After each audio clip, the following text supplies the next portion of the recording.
Hi guys, ചെമ്പനീർ പൂവ് promo റിവ്യൂവിലേക്ക് എല്ലാവർക്കും സ്വാഗതം. അങ്ങനെ വീട്ടിലെ ബഹളം കണ്ട് രേവതി ഫോൺ ചെയ്ത് സച്ചിയോട് വേഗം വീട്ടിൽ വരാൻ പറയുന്നുണ്ട്. അത് കേട്ടതും സച്ചി കാർ എടുത്ത് പാഞ്ഞു വരുന്നുണ്ട്. സച്ചി വന്നതും രേവതി വേഗം ചെന്ന്, സച്ചിയേട്ടാ, അന്ന് ഒരാള് സുധിക്ക് കത്ത് കൊടുത്തില്ലേ, അതുപോലത്തെ ഒരു കത്ത് കൊടുത്തുവിട്ടിരിക്കുന്നു.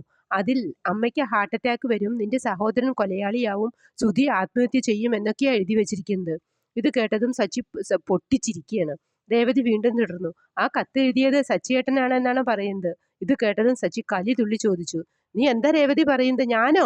അതെ സച്ചിയേട്ടാ, സച്ചിയേട്ടന്റെ പേരാ പറയണത് എന്ന് പറയുന്നു. ഇത് കേട്ടതും അവനെ ഇന്ന് ഞാൻ എന്ന് പറഞ്ഞ് സുധിയുടെ അടുത്തേക്ക് പോയതും പൈലി ഇടയിൽ കയറി, എൻ്റെ സാറിനെ ഒന്നും ചെയ്യരുത്, അത് ഞാൻ സമ്മതിക്കില്ല എന്ന് പറയുന്നു. സച്ചി അത് മൈൻഡ് ചെയ്യാതെ മുന്നോട്ടാഞ്ഞതും പൈലി സച്ചിയുടെ കോളറിന് കയറി പിടിച്ചിട്ട്, എൻ്റെ സാറിനെ തൊടരുത്, തൊട്ടാൽ എന്ന് പറഞ്ഞതും സച്ചിക്ക് ദേഷ്യം വന്നു. കൈയൊക്കെ ചുരുട്ടി പൈലിയെ ഇടിക്കാൻ വേണ്ടി കണ്ണുരുട്ടി നിൽക്കുന്ന സച്ചിയെ കാണിച്ചുകൊണ്ടാണ് പ്രൊമോ അവസാനിച്ചത്. പ്രൊമോ ഇഷ്ടമായെങ്കിൽ ലൈക്ക് ചെയ്യാനും ഷെയർ ചെയ്യാനും സപ്പോർട്ട് ചെയ്യാനും സബ്സ്ക്രൈബ് ചെയ്യാനും മറക്കരുത്. അടുത്തൊരു എപ്പിസോഡിൻ്റെ പ്രൊമോവുമായി വരുന്നതുവരെ കാത്തിരിക്കുക.